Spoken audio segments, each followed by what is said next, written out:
the next day then, it feels better. You feel better. What is your first move? Do you head straight into the office, or are you going somewhere beforehand? Or Well, I'm up at what time we're gonna say? I'm up 10 till. If we got back into the house at 10 or whatever, sleep by 11, 8 hours is 7 in the morning. Mm-hmm. So I'm up at 7. Into the office for 8? Yeah. So your one isn't going to be on the phone until 9. Yeah. I've got the schematics back. You've got the schematics back. Nessie had them carried back to your office. They arrived late last night and they're there for you in the morning. So I'm going to take a flick through them, pick out one of the kind of, I don't know, nondescript to my eyes looking pieces. I'm going to say that included in the schematics is a set of notes that the person who examined the schematics wrote up for Nessie, and she's included them in it. Okay. So for the sake of brevity, you can see that in the notes are references to different parts. Yeah, I take down the parts that are written relevant in that. Yeah. Just any parts and like take a look at it and see like is there a lot of copper wiring or something in it? Yeah. From what you can see, there are parts that seem specialized, so you presume that they would cost a certain amount of money.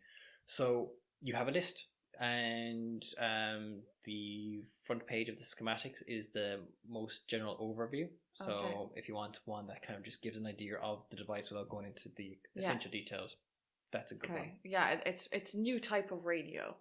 Yeah, it could be for all to the uneducated. Yeah. Yeah. Or even to the kind of educated. Even to the kind of educated, yes. So do you wait then until 9 then to make the call? Yeah, so I suppose I'm in at 8. Yeah. I do paperwork and things I need to do, type things up, get that list together and get prepared for the day. So 9 o'clock I call Marie. Okay. So you ring Consolidated Gas, you ask for Marie Lewis, and you put through to her. Okay. Hello. Hi, Marie Lewis. Yes, speaking. My name is Vivian Sinclair. Annette Rice mentioned that you might be able to help me with something. Oh, sure. What can I do for you? Well, I'm a reporter and I was interested in like power draws from the grid, unusual power fluctuations. Okay. Yeah. Sure. I'll probably be able to help you with that, but I'm really sorry. We're kind of up the walls here at the moment. Yes. Is there any way you could call round to the building, and I might be able to point you in the right direction, or... Yes, definitely, I can do that. Just give me a time when it suits you, and I'll be over there. Any time today, just I suppose if you can avoid lunchtime. Okay. But other than that, you'll find me here. Okay, will do. I will see you then. Yeah, no problem. I'll just ask the front desk to direct me to send me up. Just ask for me and they'll point you in the right direction. Okay. Thank you very much. No problem. I'll see you later. Bye. So I'm going to go to the gas first and then I'll go down to Fulton. Perfect. So you arrive at the Consolidated Gas building, which stands out less for its giant clock than for the miniature temple and enormous bronze lantern at its pinnacle. You arrive at the building and are directed to the office that Marie Lewis works in. And you arrive in a overcrowded office on one of the middle floors, which is crammed with dispatchers taking phone calls relation to various complaints connected to the power grid. Yeah. Mapping locations and then relaying the messages to teams of repairmen. Okay. There is quite a bit of bustle around the place. There are phones constantly going off. There are notes being passed between the different dispatchers and being sent out to the repair teams. It is organized chaos. Okay. Marie gives you a wave when you step into the office and comes over to you. Hello, it's Vivian, isn't it? Yes. Well, How can I help you? I'm looking into some power fluctuations. I think there was one around the Navy Yard, an apartment block. I was just wondering to see if there was any more had happened since. Right, okay. Well, the complaints are all lodged in the ledger, and she points over to like a central space where there is a massive tome, which is constantly being filled in. And you can see that there's like even a small queue of people waiting to actually fill in their entries into the ledger itself. So if you're trying to find out anything along those lines, I'm pretty certain you'll be able to find it in the ledger. You just have to sift through it, which might take you a little bit of time. I know the date of the disturbance I'm thinking of. Okay. So and an approximate time. You don't mind spending a little bit of time going through it? No, it is catalogued by like the time the complaint would come in. Yes. Yeah, it would be. I'll put it like this: if you didn't mind, like filling in the notes as they came into the ledger, once you're there, you can probably just go through it. Yeah, no, I'd have no problem doing that. Also, I don't know, is there any way to find out if there's been more complaints than normal coming in from just certain areas of the city? It should be all in the ledger, and if they were happening in specific areas, some of the girls here might know specifically about them if they've been getting them repeatedly. You know what I mean? But look, I'll clear it with the girls. Yeah. So just keep the ledger going. Yeah. And we can turn a blind eye to it. Okay. Okay. Thank you very much. I'll do that. You're welcome. She brings you over to the ledger. She has a conversation with a couple of the women around it who kind of nod their heads, and then they just start stacking the notes that they have on the desk beside it. Okay. And you can see it all makes sense. It's all just a constant record of stuff. So you go through it? Yes. All right. I've got accounting. You have accounting. Basically, see. And cryptography. Yeah. Going through it, you can piece together the following, all right? So the entry for the disturbance on the night of Fink's death shows multiple complaints from neighbouring apartment buildings and one drugstore in a 2-block radius around the apartment building. Okay, so it wasn't just the apartment building. By the time the maintenance workers arrived, the power had returned to normal and they could find no problems with the system though. Okay. It also shows several similar entries from the night shift for calls in a 5-block region north of Fulton. Okay. All with the same ambiguous resolution. The teams were sent out, but they couldn't find a problem with it. The calls north of Fulton have come in each night, starting on Thursday, May 2nd, around 10:30, with the repair crews arriving as early as 11 to find no problems. And there doesn't seem to be any indication of what actually might be causing this issue. Yeah. It just seems to be a reoccurring one. Loose wiring or anything like that. Looking at the ledger, looking at the dates, looking at the areas that are affected, and in your mind trying to picture that area, that neighborhood. Yeah. You, from your evidence collection, sense that it seems very suspicious to you that the areas being affected are all around Fuller's Electrical Repair, the place where Preston worked. Yeah. Because it's all the neighborhoods around that particular address that seem to be being affected by these rolling blackouts. Okay. Okay. So I'm going to finish all my little notes. Yep. That I have to put in. Yeah. Then I'm going to say thank you very much to Marie. Mm-hmm. And go back, actually swing by the office first. Yeah. Before I head down to Fulton to call. Did I get the girlfriend's number? She gave you her address, Yeah. but I doubt she has a phone herself. Yeah. But the building would have a phone in the lobby.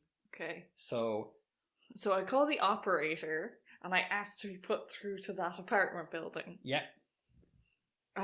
Roll a dice. On a 1 to 3, you get her. 3. The phone is answered by a kind of like a querulous voice of an older woman. It's like, hello? Hello, I'm Vivian Sinclair. I'm looking to talk to Sadie Kane.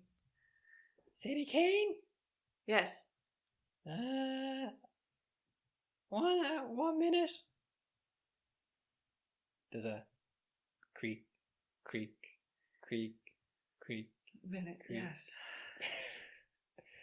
You're left on the line, waiting. You're almost about just to give up when there's kind of a breathless, hello? Hi, Sadie. This is Vivian. Hello, Vivian. I've been looking into George's disappearance, and I just wondered if you could clear a few things up for me. Sure, if I can help in any way. It seems like he might have been working on a prototype of some sort. Oh, his machine. Yes. Yeah, he was really proud of it. Now, I'm not really sure what it was going to do. He tried to explain to me, and it didn't really make an awful lot of sense to me. But he was really proud of it. He said it was going to change everything. Well, I've just got a few questions on that. One is, do you know where he might have been keeping it?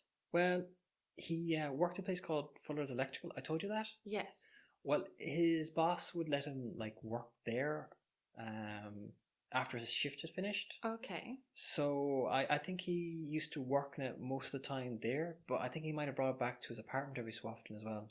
Okay, thank you. And prototypes, they can be quite expensive to build, can't they?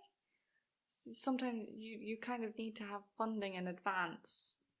Yeah, Did you know who he might have gotten the money off to build it? I didn't know that he was spending a lot of money on it, to be honest with you. Okay, so you wouldn't have known where he might go to get a loan? No, he didn't really have any family. His best friend though, Charlie, she works at Fuller Electrical though. Okay, so she might be able to tell me where. Yeah, I mean, he might have borrowed money off her, I suppose. Okay, yes. Okay, well, thank you for that information. I'm still gonna keep looking, and I'll call you if I hear anything more. Okay, please. Okay, so thinking Charlie is not the person he got the money off. And she's a bit of needed.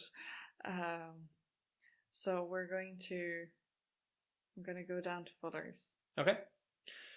I'm going to ask around the office. I was like, does anybody know anyone who'd be any loan sharks or anything down in Brooklyn towards in the that neck of the woods? Yeah, just like the above Fulton Avenue. There's kind of murmurings, a few wry jokes about you being hard up for cash, etc., etc., etc. But you're given a few names. Yeah. Okay. There's some of them in particular that you recognize as being the type of guys who you would not want to owe money to, you know. Loan sharks. I asked about loan sharks. Loan sharks, yeah. Like some of the guys you don't recognize, but some of the names are definitely mob. Yeah. Yeah. Okay. None of them being people you really want to owe money to. So, yeah. If George was borrowing money from such an individual, he could have been in a little bit of bother with them. Okay, so I'll go down to Fulton. Mm-hmm. I have my list and I have my schematic, and I know that he was working in the back of Fulton Repairs on stuff. Yep. Okay. All right. So you arrive at Fuller's Electrical Repair. It's several blocks north of Fulton, as I said. It occupies a two-story brick warehouse, and you can see that outside the front of it, there's actually a small crowd of men waiting. Now, you know yourself that these guys might be just hanging around seeing if there's work going in the place. Yeah. Especially if they know somebody who was working there recently has disappeared or certainly left their job, because there are plenty of people looking for work. Yeah. You know. So there seems to be a small crowd of guys just loafing around outside. The building itself, you can see, like, because it's kind of a converted warehouse, that you can see in through the doors. Basically, the space has largely been left as it was, so the only subdivision is that it's open space until you reach the back, at which point you have a mezzanine level where effectively you have a storeroom on the base, and then built above that you have an office space. Yeah. Kind of a glass-sided office space there. Okay. There's a small, like, counter just inside of the door for people to bring in and collect the appliances they're looking to get repaired. And then behind that, between the counter and the office space, there's just rows of benches with mostly, or as far as you can see, entirely all men working at different household appliances like irons or refrigerators or radios or... Yeah. Okay, so if those guys in the front aren't looking for work, what do I think they might be doing? Well, like, there's plenty of people just loafing around the city just looking to kill time. Okay. But it's a pretty common sight to see, especially outside of factories. Yeah. Where there's guys just looking for day work. Yeah. If they can get it, you know, like, they're just loafing around waiting for hopefully someone to come out and say that they're looking for somebody for, like, this, that, or the other to do, you know, any kind of paying work. Okay, cool. So I head in there, see if I can spot anyone female. There is a girl at the counter. Okay. She looks up and smiles at you. Hello. Hello. I'm looking for Charlie. Charlie.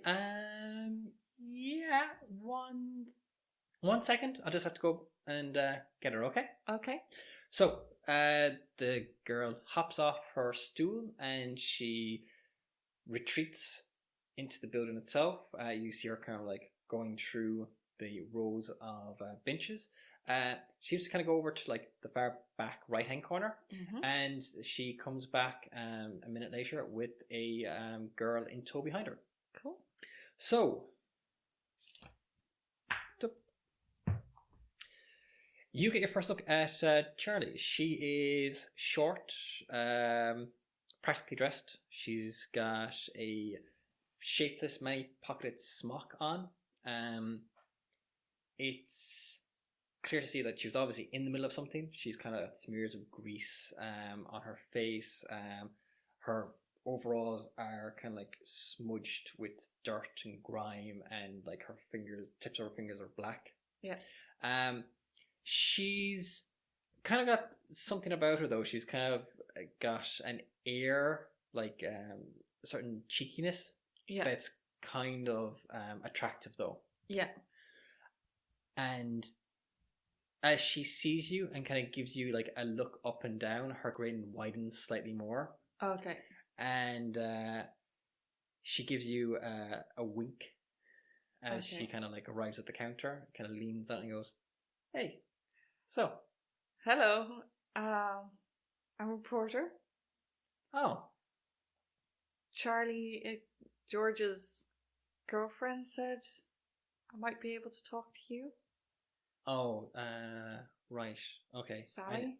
She looks like her face kind of drops a little bit at this, and she looks over at the girl who's at the counter, and Charlie kind of leans over to her and says, "Do you mind if I kind of sit out for a few minutes?" And the girl kind of shrugs her shoulders and kind of gives a nod. Yeah. And Charlie basically sips out from around the counter and says, "Look, do you mind if we talk about this somewhere else?" No. So she basically steps outside onto the footpath. Yeah. You can see she's become a little nervous. Yeah. She's obviously not sure exactly what's the story here. Okay. So I'm looking. Sally wanted me to help her find George because she thought that police were jumping to the first guy a suspect that they found. And I found out he was doing a prototype and that he might have needed money for that. I was wondering if he could have gotten into trouble at coincidentally the same time. Well, look. Okay, look. George was always a bit of a dreamer, okay? But a really good guy. He got me this job here, you know? I mean, he convinced Mr. Fuller to take me on, you know, to give me a chance. And, you know, I owe him a lot. I've known him all my life, and I don't believe he's a killer. Yeah. But, look, I know he was putting a lot of money into, like, making that machine of his. And he was spending money that he didn't have. So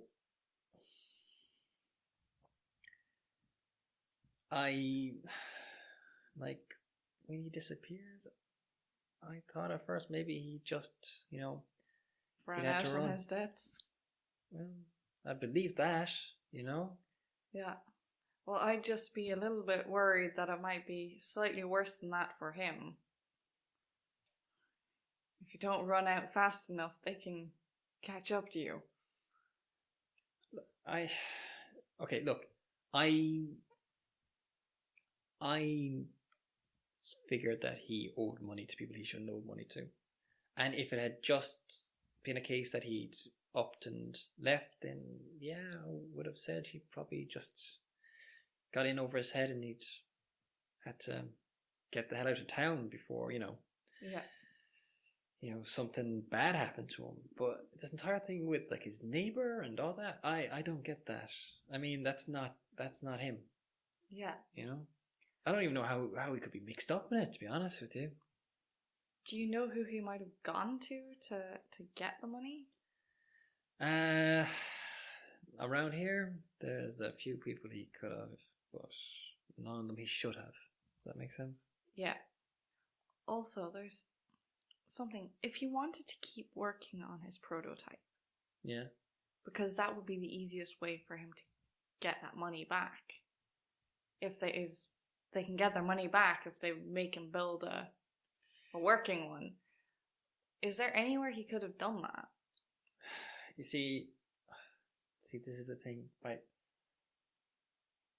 This is presuming that his machine worked in the first place. I mean, what he kind of was talking about building, it sounded a bit, you know, kind of kooky.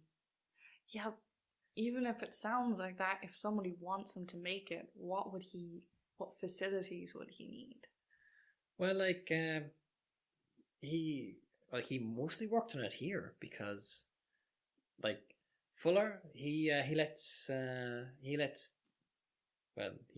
George and a few other guys and me, like, work on projects, you know, off the clock. As long as we supplied our materials and if we broke any tools, we replaced them ourselves. Like, we were free to, you know, use the machines inside, use the tools. Where do you get your materials from? Like, is there a supplier? Like, I'm looking for, these are things that I think he'd need for his machine. So where might he get those? She takes the list, she has a look through them and goes, some of this stuff it's pretty specialized things. I mean, like he wouldn't have been able to get them around here anywhere. He probably would have to, I don't know, order them in specially or maybe even make some of them himself. I mean, geez, I don't know how much money it would have cost to get some of these bits and pieces, you know? Yeah. Like, look, see, I think he might have realized that his machine wasn't going to work. be honest with you, because see, on the Wednesday last week, you know, the night that guy died. Yeah. Like, he was at work and he was like bouncing off the walls. You know, it was like the first time he ever got his crystal radio set to work when he was a kid. But the next day, he's back at work and he's all depressed, and I don't know. I kind of got the impression that something had gone wrong with the machine. Yeah, but you know how it is with people like that. Sometimes they just can't let it go. I know. Look, I'll be honest. He kind of asked me to meet him that night after work, but I had a date, so I figured I'd talk to him the next day. I talked to him Friday morning when I was back to work, but where does he want to meet you? Here, he used to normally work late here. He had a key, I have a key. A few of the guys, we got keys. We can let ourselves in and out. Okay. Fuller locks up in the evenings, but you know, if someone wants to stay on, you know, keep on at what they're doing. Has anybody been using it in recent nights? The last few nights? Yeah. I don't think so. No, I think Fuller's been just locking it up. I suppose with everything that's been going on, you know. Yeah. What do you mean with what everything that's been going on? Just with George, or is there something else? No, just with George. I mean, like the cops around here, and then there was this girl. She came around here on Saturday, asking some weird questions about George and his machine and all that kind of stuff. And yes, I think I met her. Odd duck. Yeah, so I think Fuller might have got like, I don't know, maybe a little bit spooked about the whole thing. I guess he doesn't want, you know, anyone associating like his business with some guy getting murdered and all that kind of stuff. So okay. Now, as you're talking to her, you do get the sense that when you're talking to her about that night, like the Thursday night in George Spears, that you get the feeling she's been a little evasive. Yeah. Now you could try and draw her out on that because you have reassurance. Okay. But it's up to you. Yeah, no, I think I will. How are you doing that? Okay. Yes. So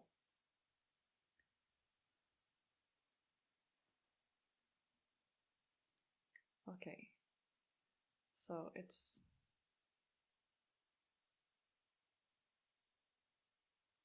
so she said she couldn't meet up with him because she had a date and she didn't meet him on that night. Yeah.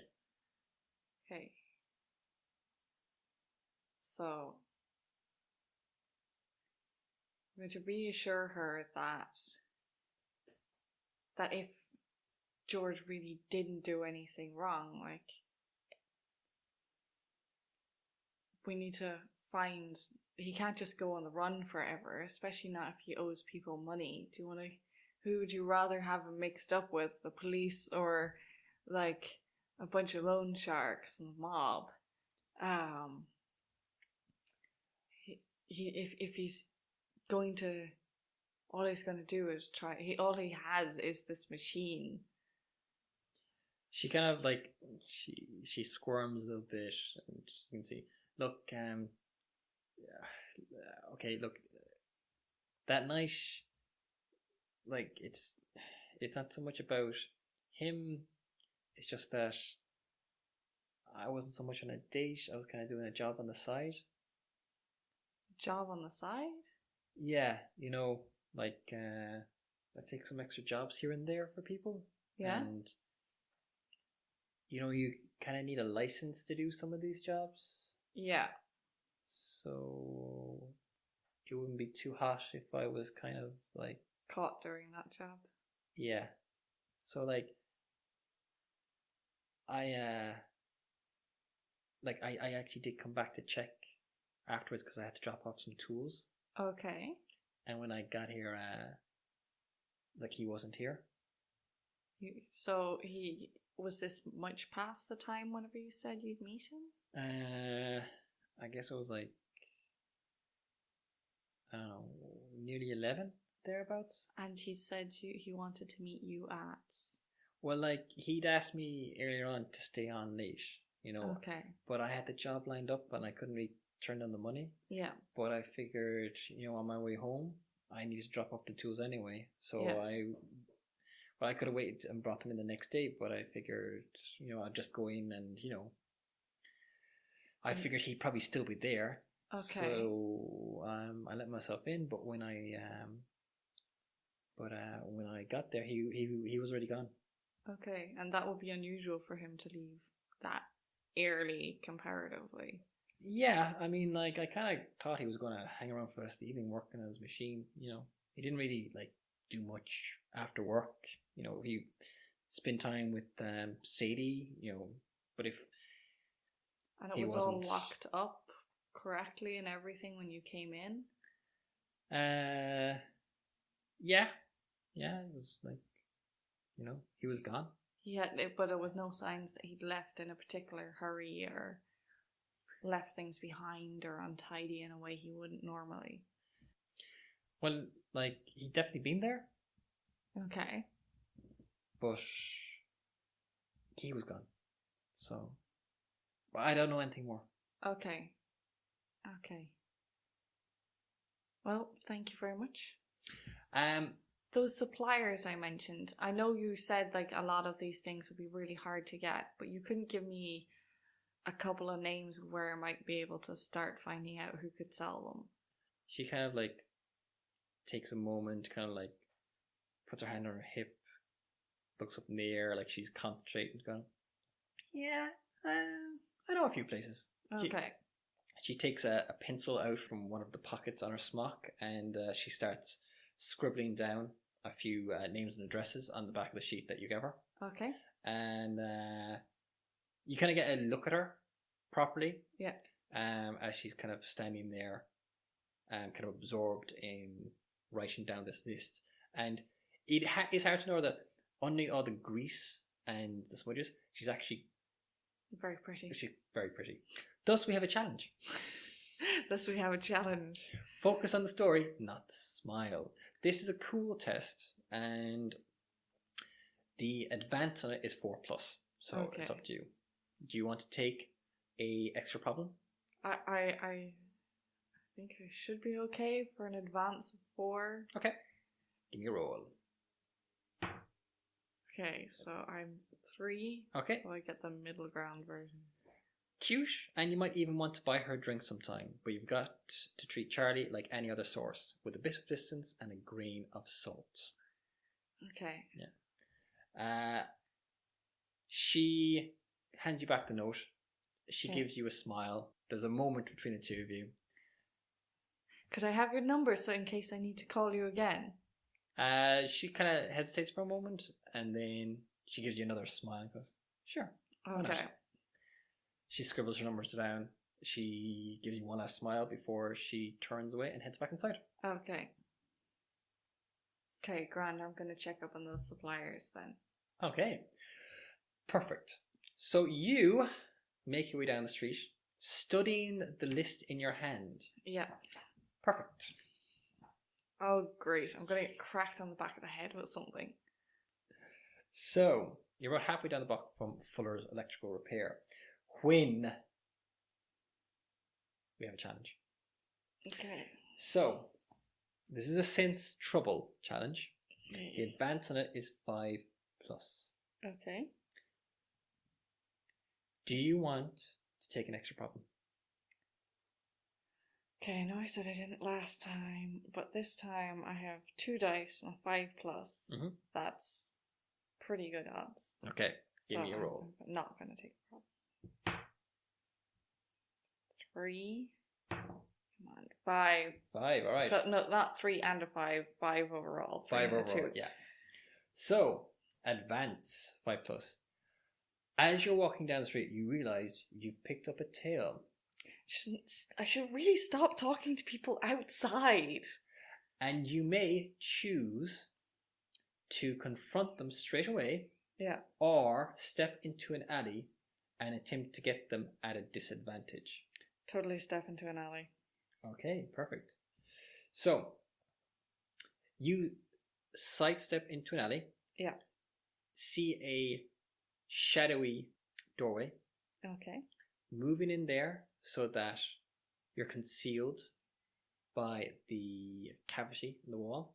Okay. You see a figure walking down the alleyway, looking around, seeming a little confused. Okay. So, we now have a fighting challenge.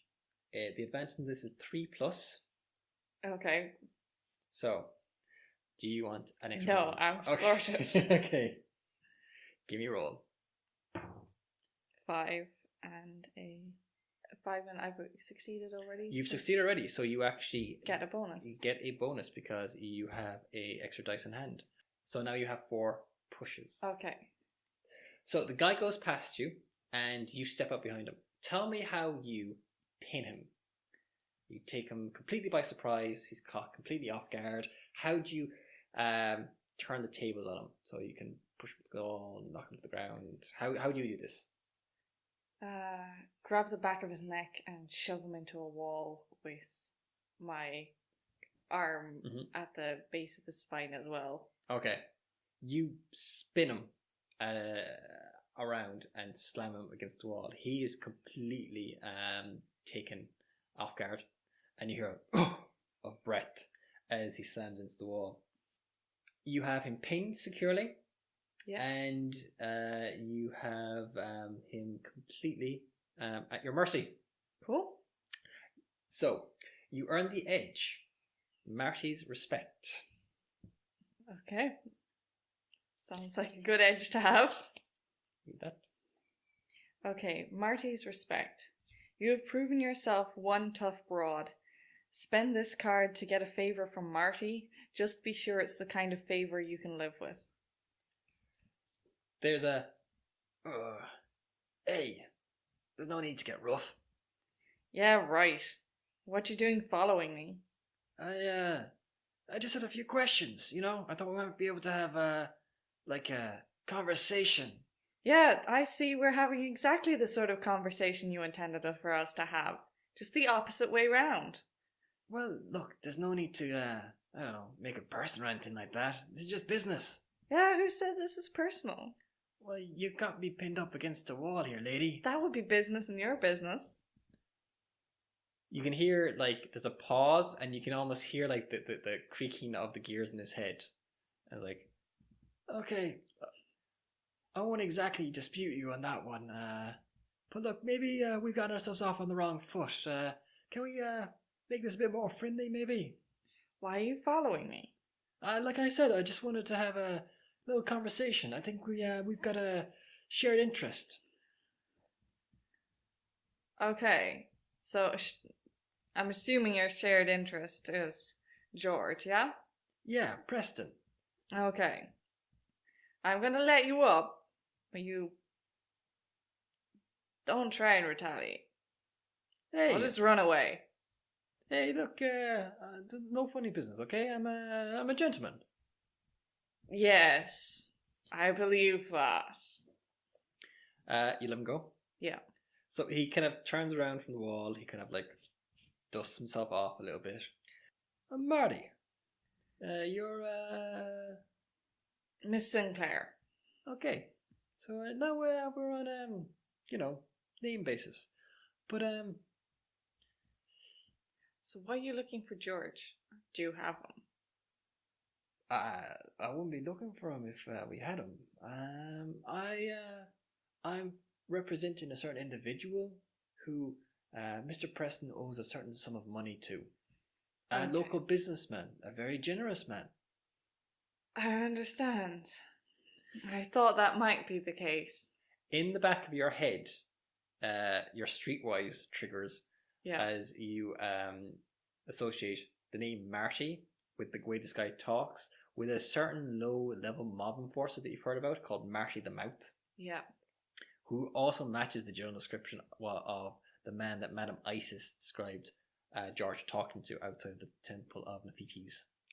Okay, cool. That's lovely knowledge to have. Well, at least he's not called like Marty the Hammer. Yeah, that's true.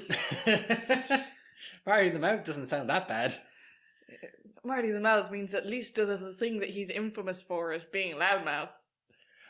But yeah, look, I'm trying to track him down, and well, I saw you talking to his friend there, the girl back at the repair place, you know, and well, you know, I've been keeping my ear to the ground, and I heard something about some dame reporter who's been asking some questions, and I figured 2 and 2 equals you. That would be correct. So what have you got? Why were you waiting outside of there? Were you waiting for him to come back there? Look,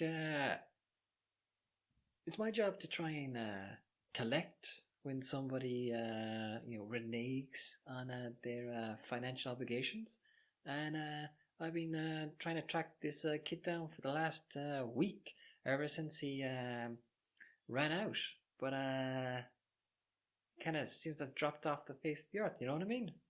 When was the last time you saw him? Well, okay, let me think. So, he was around last Thursday. Yeah, the day he managed to slip away.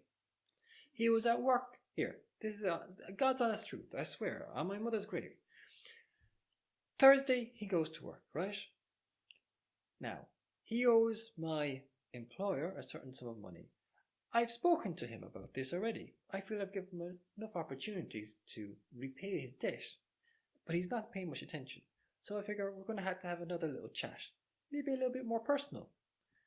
So he's at work, and I figure I'll wait until he gets outside, till he finishes up, and then we'll have a little chat, you know?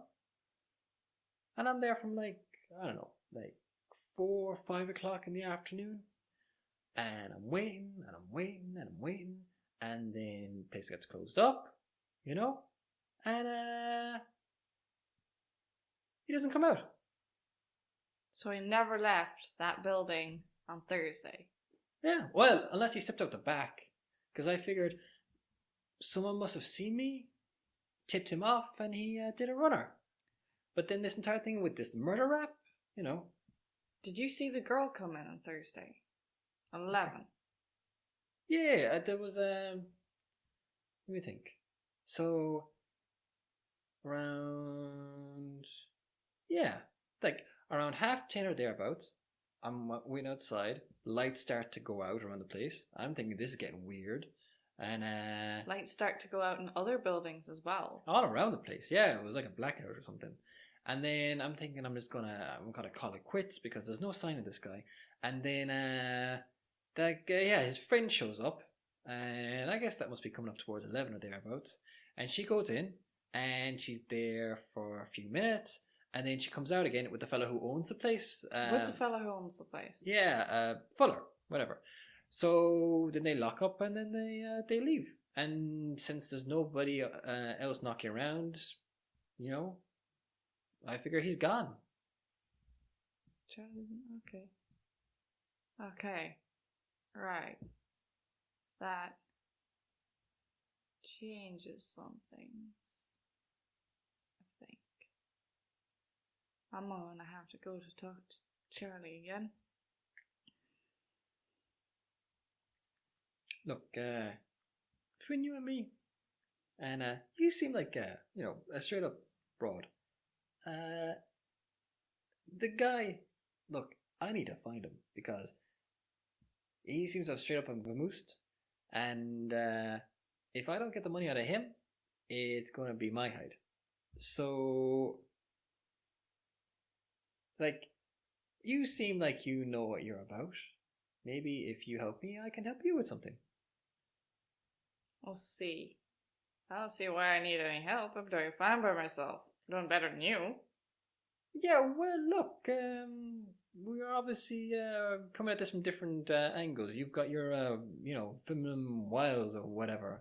Some of us aren't as gifted in that area, all right? My feminine wiles, having a face that people don't run from.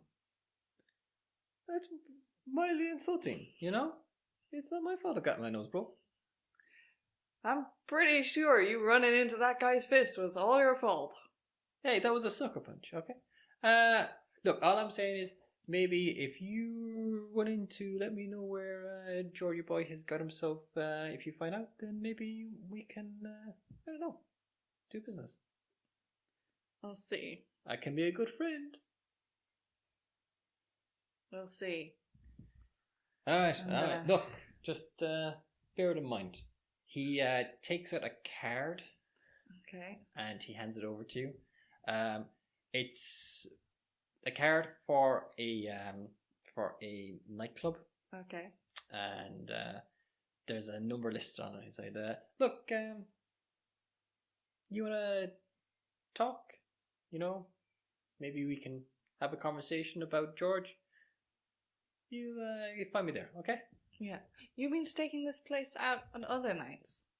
Well, on and off. I'm kind of getting to the end of my tether with it, to be honest with you. Have you seen the lights go on and off other times? Yeah, like a couple of times, I suppose. Was anyone in the building? Ooh, that Fuller fella at the very least. He's closed up at least twice whilst I've been here. Okay. Okay. Thanks. I'm gonna go now. Bye. All right. Nice talking. Well, that is that will be decided on a later date whether or not it's been nice talking. Hey, don't be mean. Not be mean. Not be mean. All right. So Marshy kind of tips us at you and kind of swaggers up the alleyway. Okay. Did I miss something, or did Charlie never mention that Fuller came out with her? She never mentioned that Fuller came out with her. Or that Fuller was in that building at all. She never mentioned that Fuller was in the building. Sneaky witch. She may have danced around that quite a bit. Sneaky witch. Okay. I'm going to go talk to Fuller. Okay, right. How are you going to approach this?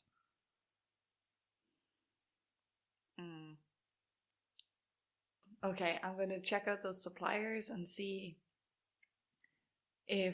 where they've been delivering any of those parts to, or who's been ordering them, and then I'll have more to confront Fuller on. For simplicity's sake, I don't think there's any issue with you simply. You have to spend some time pounding the pavement. Yeah. To find this out, but after a few hours of diligent work, calling around to the suppliers that Charlie gave you, you find out that several of them have done business with George over the last couple of months. Yeah. Specifically, like, he's gone in asking for specific parts or having them ordering specific parts. Yeah. He paid for the items in question. He paid for them in cash. Okay. There's nothing about it that's illegal or anything like that. Although I want to comment that they were kind of somewhat unusual, component pieces for your normal kind of electrical device. Yeah. But I also wanted to find out how Fuller's, and specifically Mr. Fuller, bought parts. So you asked that at the same time as you're discussing George with those suppliers, and they all tell you the same thing. Fuller's Electrical Repair has an account with them, not all of them, but with some of them, and they order in parts and then they are invoiced for same. Okay. It's a pretty standard business arrangement. Yeah. Yeah. And have they been getting anything on the last week of parts that on George's list on Mr. Fuller's orders? I think that is something that they might be a little reluctant just to divulge, because you're obviously asking questions about one of the businesses that they supply, but I will let you push. All I need is one of them to say what something that they've got one part from them. You can spin a push on reassurance. Yeah, no, I will spend I will spend that push. As far as you can make out, there doesn't seem to have been any unusual purchases. Yeah. By Fuller Electrical, or certainly none of them are kind of scratching their heads and going, I don't know why they've ordered this, that, or the other. So it doesn't look like there's been anything specifically unusual happening on that side of things. Yeah, but there would be enough overlap of the parts certainly that George needed. Yeah, George was certainly ordering the parts from these guys. He was paying for them in cash. It all ties in with him constructing this machine. Yeah, so... And they've had no new weird orders of anything of the parts that I have on my list. That No. Okay, so I thank them, and I know I want to approach Fuller, but I have no idea how to do that. So, and I have no other leads, I don't think. Well, like with an awful lot of this stuff, it's always good to actually take a step back. So, what do you know? I know that he managed to get the device working on the Wednesday, but thought it was broken on Thursday morning. Mm-hmm. Something didn't go well for him that night. And then he was in that building, according to Marty the Mouse, but never left. And Charlie said that she thought he had left, and then she went in there, saw he had left and locked up and left, but then Marty the Mouth says that it wasn't locked up at all, that Mr. Fuller was in there, and that they both left and locked up together. So if we equate the blackout to the machine being used, the machine was used again there. And there have been other blackouts every night since, but not necessarily there. Well, they've all centered on or around that area. So, from what you can make out, the center of the blackouts is the repair shop. It's certainly that street, that block, and you can't discount the coincidence involved of it being somewhere else.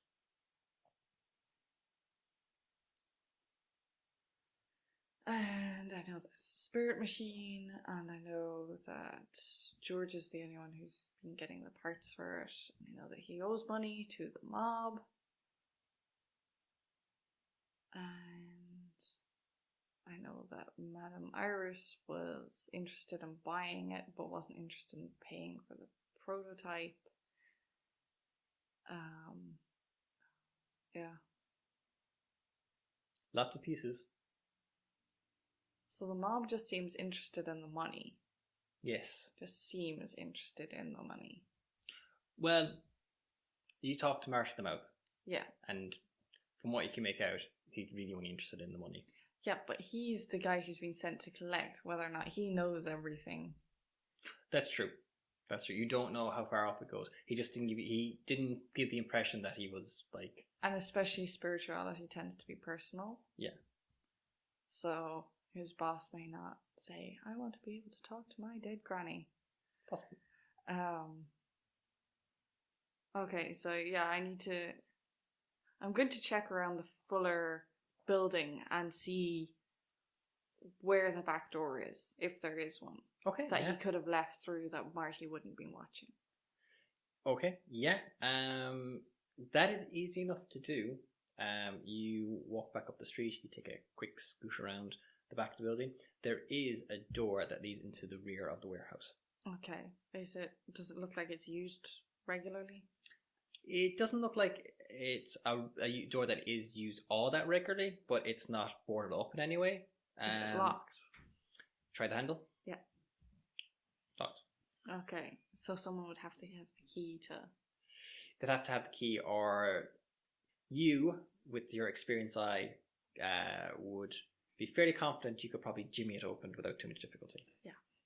But it doesn't look like it's been previously jimmied open. No. Okay, so it doesn't look like it's been previously jimmied open.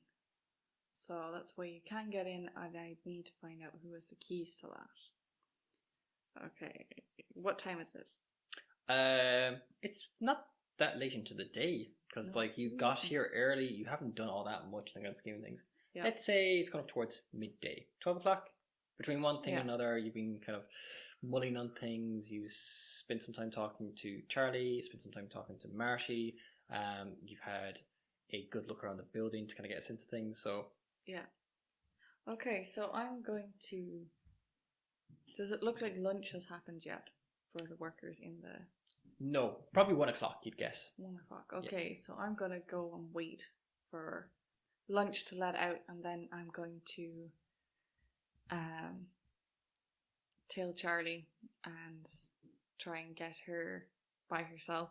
Okay, done.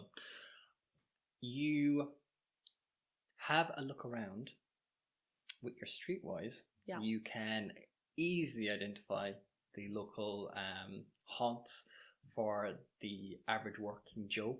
Yeah. On the street, because you're not going to go too far if you're going to get a bite to eat on your lunch break. So you pick out a greasy spoon. Yeah. That's just a little bit up the block from Fuller's Electrical Repair and across the street, which allows you to have a perfect view of the entrance. Okay. And from there, you figure you can either watch where she goes or wait until she arrives. Yeah. And I'm going to ask you to roll a d6 and a 1 to 3.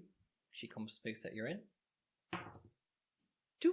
You are seated comfortably in a booth that you've managed to keep to yourself before the lunch crowd arrives in. Well, before the lunch crowd comes in, there's nobody in there, really. Yeah, exactly. It's quite quiet. And as people start to file in and put in their orders, Charlie comes in with the rush, goes up to the counter, puts in her order, looks around for a place to sit, sees you, gives you a smile, and comes over and kind of takes the seat opposite you in the booth. Yeah. Hey, well, I wasn't expecting to see you so soon. Yeah, well, it turns out you didn't tell me everything. She pauses, sandwich midway to her mouth. What do you mean? I mean, I didn't know that Mr. Fuller was still in the building whenever you left. So a slice of pastrami literally falls out from her sandwich as she kind of like looks at you. She pales slightly. You can see that she is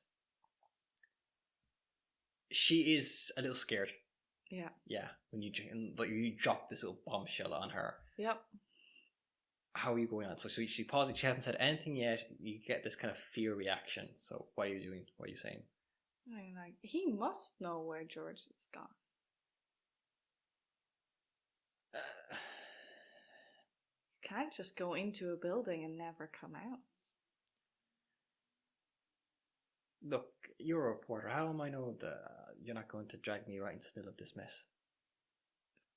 If you're not in the middle of this mess, then I don't need you there. That doesn't serve any purpose of mine to drag anyone anywhere. I just want to find out what happened. Okay, look, I told you the truth. I came back to check and make sure George was alright. And when I got there, he was gone. But Mr. Fuller was still there. And he was at George's desk. And George's device was up on the bench, and Mr. Fuller was looking through some schematics that George had left there. And well, I went over and I asked, had he seen George? And he told me that he'd just walked out earlier on and left everything on the bench, left everything on the workbench, and he was going to, lock away the machine, lock away the schematics in his safe so that, that they'd be safe for the night and So what exactly did he say whenever he said George walked out? That was it. He said that he'd been working late, and then he'd seen George just walk out the front door and Walk out the front door? Yeah, he said he just like walked straight out the front door, left everything lying where it was on the workbench.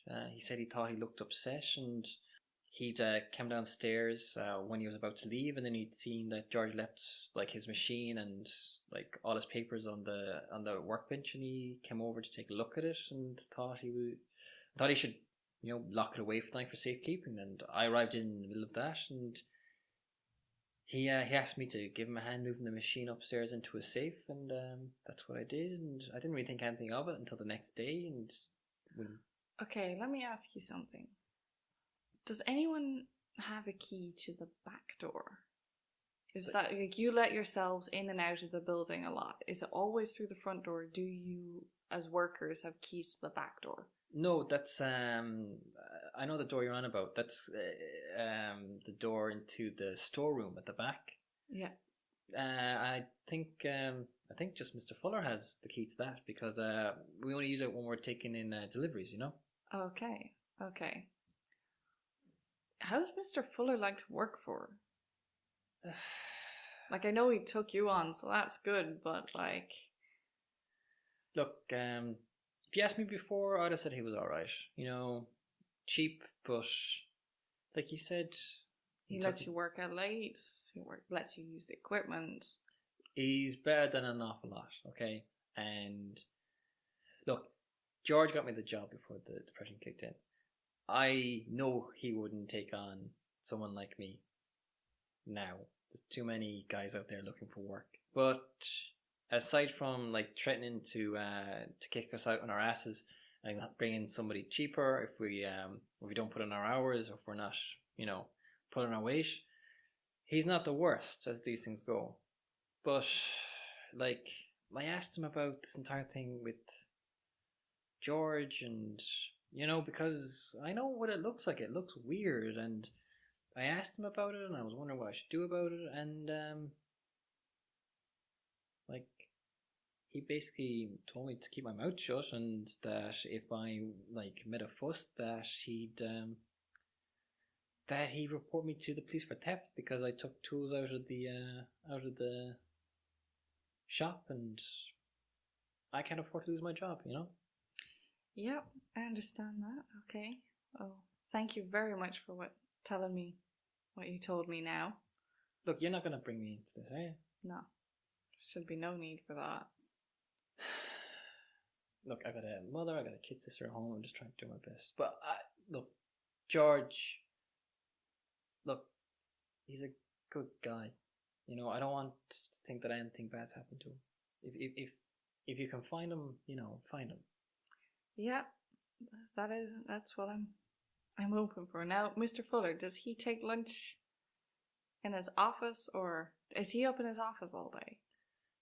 Yeah, most days. Like as I said, the last few nights he's been kind of like he's been there pretty late. He's been closing up himself. Okay. Does he know what he's doing with electrics, like, or is he just a manager type? No, he set up the place himself. Like he's pretty handy. I mean, he doesn't really do any jobs, but like if you show him something, like he knows what he's looking at. He'd be clever, he's got to be savvy enough. He's still got a business these days, but I don't think he's ever done any hands-on work since I've been there. Okay.